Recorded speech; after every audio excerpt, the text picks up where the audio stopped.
Deuxième partie de Sartez-moi de là, toujours avec mon invité d'honneur Emeline Fallampin, la nouvelle présidente de la jeune chambre économique du Mans, et tous ces cadeaux offerts par le maire de Coulennes, le maire de cette semaine, Christophe Rouillon, qui est sur le plateau. Et justement, tous les deux, on va aller faire une balade du côté de Coulennes avec Pascal Mariette.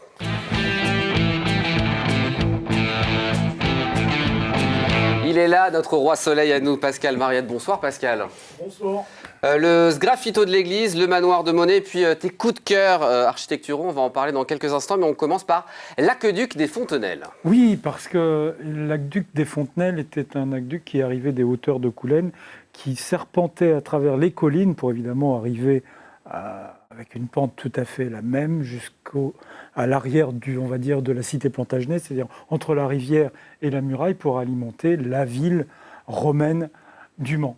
Et dès le 1er siècle, la fin du 1er siècle, s'est construit cet aqueduc qui va servir aux Manceaux au moins jusqu'à la fin du 4e siècle. Après, il y a un autre aqueduc qui est mis en route pour alimenter au Moyen-Âge, mais disons que c'est un aqueduc qui a malheureusement été, je veux dire, abîmé lorsqu'on a réalisé la rocade qui contournait Coulennes. Et donc, il y a eu une excellente idée, c'est-à-dire on a pris un tronçon de cet aqueduc et on l'expose actuellement.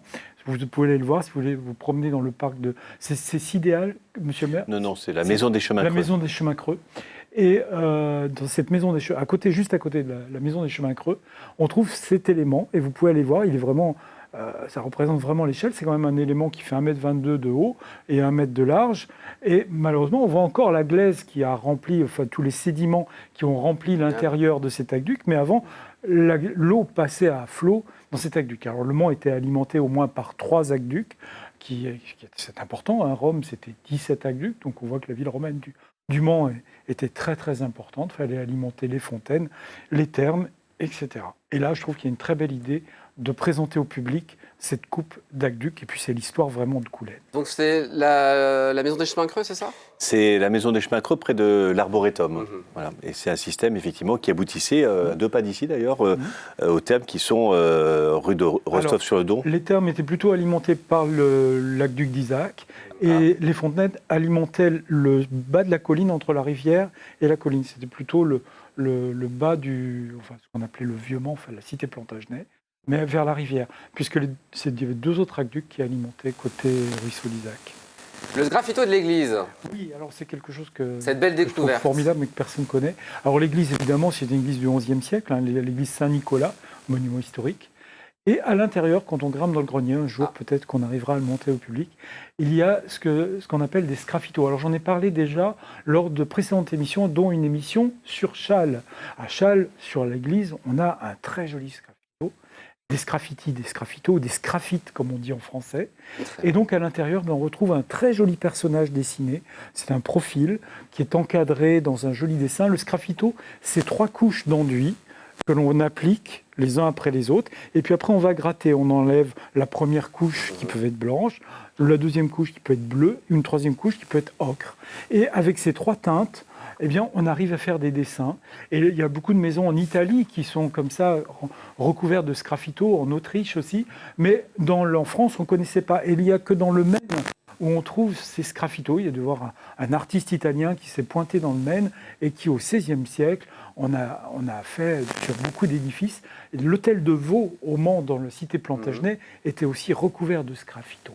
Et j'ajoute que c'est le portrait au hasard. Mais en fait, c'est l'architecte des bâtiments de France, Nicolas Gauthier, qui nous a alertés sur ce joyau unique au monde avec Charles.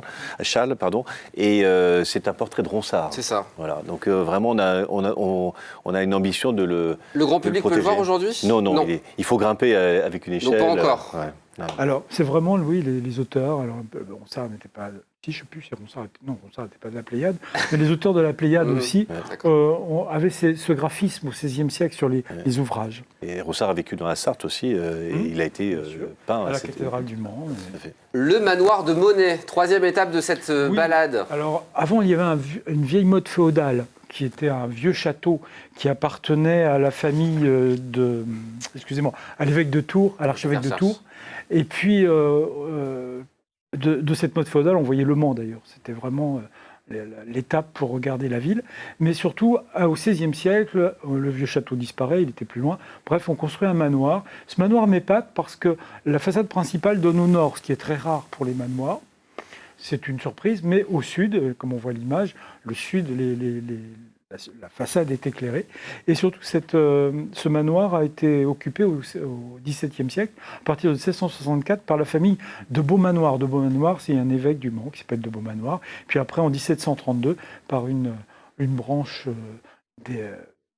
des TC. Et aujourd'hui, c'est privé ? C'est privé, Ça vient totalement d'être privé. rénové, donc, ça a été racheté et c'était rénové très- de très belle façon. est très bien restauré. Ouais. Et c'est vraiment un très bel édifice que l'on voit, surtout quand on arrive de Ballon, on prend le virage et on aperçoit dans le fond de Vallon ce très beau patrimoine du XVIe siècle, toiture élancée, fenêtres avec les croisées, comme d'habitude. Je ne le Et connaissais c'est pas, un les manoir téléspectateurs peu non plus. connu de la commune. Meline non Et à plus. proximité, il y a une motte féodale en fait qui Ça servait existe toujours. de tour de guet pour se protéger des invasions et qui communiquait avec le château de Ballon par des signaux. Voilà. Pour protéger, c'était un peu le verrou de l'accès à la ville du Mans.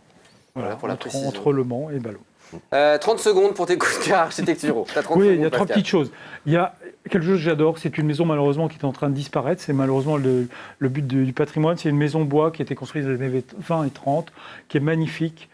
Malheureusement, je ne sais pas si un jour un acquéreur la restaurera. Les photos que vous voyez se remontent à quelques années et aujourd'hui, malheureusement, la maison s'est dégradée. Au Mans, il y avait énormément, dans les années 20 et 30, on a construit énormément de maisons bois, surtout dans les quartiers sud, à Coulennes. Celle-là, on était en bord de rivière, depuis la petite galerie, on regardait la Sarthe. C'est vraiment un petit bijou, malheureusement, qui est en train de Cherche une disparaître, petite cahute en qui bord de- appartient à un privé. Non. Je crois qu'elle a été rachetée récemment. Ah, Bon. très bien. C'est Un autre peut-être coup de cœur espoir. Un autre coup de cœur, 20 c'est secondes. la maison du Petit Verger qui est en briques, qui est magnifique, Embêtant. plein de petits détails, qui a été dégagé de ses panneaux publicitaires. C'est vraiment un petit bijou comme on trouve à Soulac-sur-Mer. Superbe, un bijou. Merci Pascal, tu reviendras dans 10 ans, puisqu'on fera une émission avec Monsieur Rouillon. Et on se donnait Vous rendez-vous vouliez dans 10 rajouter ans. quelque chose ? Non, oui, je voudrais quand même rappeler que Coulennes a marqué l'histoire de France en 843 avec le pacte de Concorde salutaire qui était signé par le roi de France Charles II le Chauve.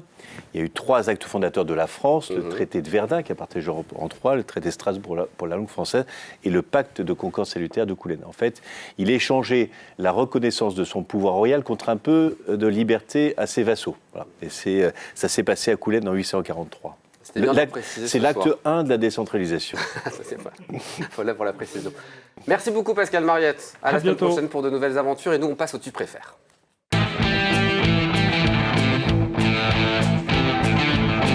Je vous laisse bosser, Emeline. Et vous avez le droit de tutoyer Monsieur le maire. Monsieur le maire, tu préfères la mer ou la montagne? Alors, la mer en été et la montagne en hiver. La ville ou la campagne? Allez, je dirais la ville, mais je ne peux pas me passer de la campagne. J'ai besoin de me ressourcer, j'ai besoin d'être en contact avec les arbres. etc. Comme J'aime Coulennes pas en tout fait. ça. Un peu ça, oui. Parce qu'on a 50% à la ville et 50% à la campagne. Ça, c'est la ville à la campagne. L'hiver ou le printemps? Je préfère le printemps. La lecture ou la musique? La lecture. Le vélo ou la marche à pied? Le vélo, mais j'aime bien. Sinon, j'aime courir, j'aime le footing. La voiture ou le train? Le train, c'est vraiment un espace de liberté et je n'aime pas conduire. Voilà. Je m'endors quand je conduis, alors il vaut mieux pas. Les rillettes ou les 24 heures? C'est pas et où, hein, c'est où. Il faut vraiment répondre. Oui, Les rillettes, parce que c'est toute l'année les rillettes. la bonne réponse, on ne l'avait jamais faite, elle est bien celle-là. Janière ou Coteaux du Loir? Janière. Et Ça. j'en suis un exportateur parce que j'emmène des, Ah oui. des bouteilles de Janière à Bruxelles et j'offre un cadeau protocolaire au chef d'État, au commissaire européen et à l'intérieur il y a bien entendu Et ça une fait bouteille de plaisir. Janière. Et il y a de la Rietta aussi, vous connaissez? Non? C'est une spécialité, c'est le Nutella, mais format sartois sucré. Avec de- C'est une tuerie, franchement. Avec de la rillette? Non, au chocolat, Ah bon, sucré, d'accord. etc., avec des grains de maïs. C'est excellent, c'est fait, je Bon. crois, à Sargé, à Changé. La Rietta, très bien, La on en Rietta. parlera. La Sarthe ou le Loir? La Sarthe. Cool and the Gang ou Earth, Wind and the Fire? Cool and the Gang, parce que je ne connais pas le deuxième. Natation ou roller? Natation. Si je faisais du roller, je préférerais roller, mais... Alors la natation, moi, c'est la brasse, uniquement, mais j'aime bien la natation dans la mer. J'aime bien aller loin, j'aime pas trop... Ou dans la piscine de Coulennes. Ou la piscine de Coulennes, exclusive. Arboretum ou domaine de l'Épau? Arboretum, parce que c'est vallonné, Et la chance, c'est qu'à Coulennes, on a 3 collines, on a des vues, c'est moins plat. Je préfère, voilà. Donc j'incite aussi les Manceaux à venir fréquenter l'arboretum et les chemins creux de Coulennes. Tramway ou bus? Le tram. Funiculaire ou train? Funiculaine. Alors oui, on en parle régulièrement de ce funiculaire. Mais moi, j'espère qu'on le fera un jour. Ah bah très bien. Parce que c'est pas un rêve. D'abord, le funiculaire, vous savez, est au sol, c'est pas un téléphérique. Et puis, c'est parfait pour une côte de 40 mètres de haut sur une longueur de 400 mètres. Et ça croise en plus. Vous avez pris exemple sur c'est Lisbonne, vous savez, bien sûr. ou alors San Francisco, le cable car.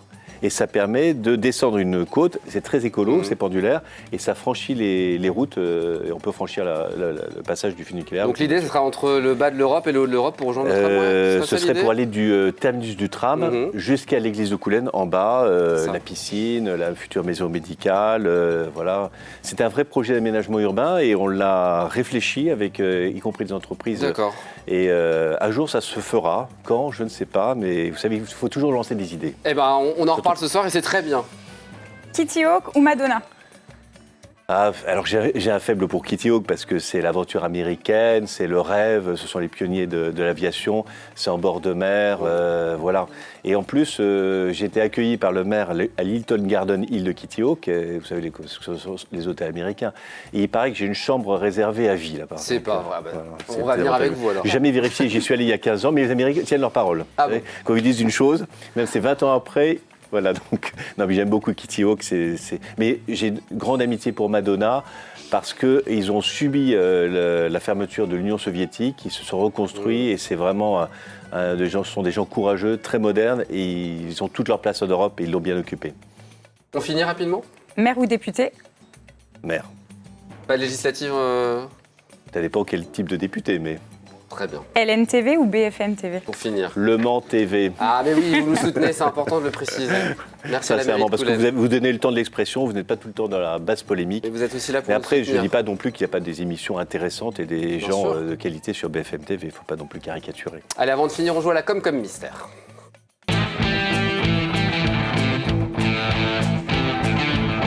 Et merci à Emeline d'avoir joué le jeu, évidemment, de ce questionnaire à Monsieur le maire. On va jouer avec nos téléspectateurs et avec vous pour trouver la communauté de communes dont je vais recevoir le président la semaine prochaine. Il y aura différents indices. Si vous avez la bonne réponse, vous envoyez un mail à jeu@lmtv.fr.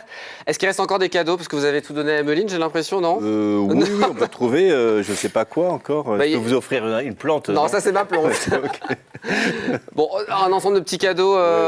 Si, une place pour nos futurs concerts avec Ljubljana et puis Woubou. Et ben voilà, à l'espace Henri Salvador, bien évidemment. C'est parti, premier indice, ma com comme mystère est située à 26 km 200 de Coulennes via la départementale 23. Emeline, une idée? Une charade à présent. Mon premier est le diminutif que l'on donne aux Valéries. Mon deuxième est à sa bonne place. Et mon troisième fait 6206 km², se compose de 561 583 habitants. Mon tout est ma com comme mystère. On y trouve Montlinsart ou encore le musée de la faïence. Et enfin, on y trouve les communes de Louplande, Saint-Jean-du-Bois ou encore Souligné. Placé. Si vous avez la réponse chez vous, envoyez un mail à jeu@lmtv.fr. Merci beaucoup, Monsieur Rouillon, d'être venu sur le plateau. C'était un grand plaisir. C'était Merci un beaucoup. grand plaisir. Et à mon tour de vous offrir un cadeau, parce que c'est le t-shirt de Coulennes la ville qui vous sourit avec la fleur d'or. Eh ben, je le Je ne sais garde. pas si c'est la bonne taille, parce que c'est un peu large Si, pour c'est vous, hein. parfait. C'est très bien. Merci beaucoup. Avec plaisir. À bientôt pour de nouvelles aventures. Emeline, vous restez avec moi pour la troisième partie. On va patoiser à présent avec Christelle Fernando. Vous ne bougez pas. À tout de suite et encore merci à Merci, Pascal au revoir. Mariette. Merci à vous.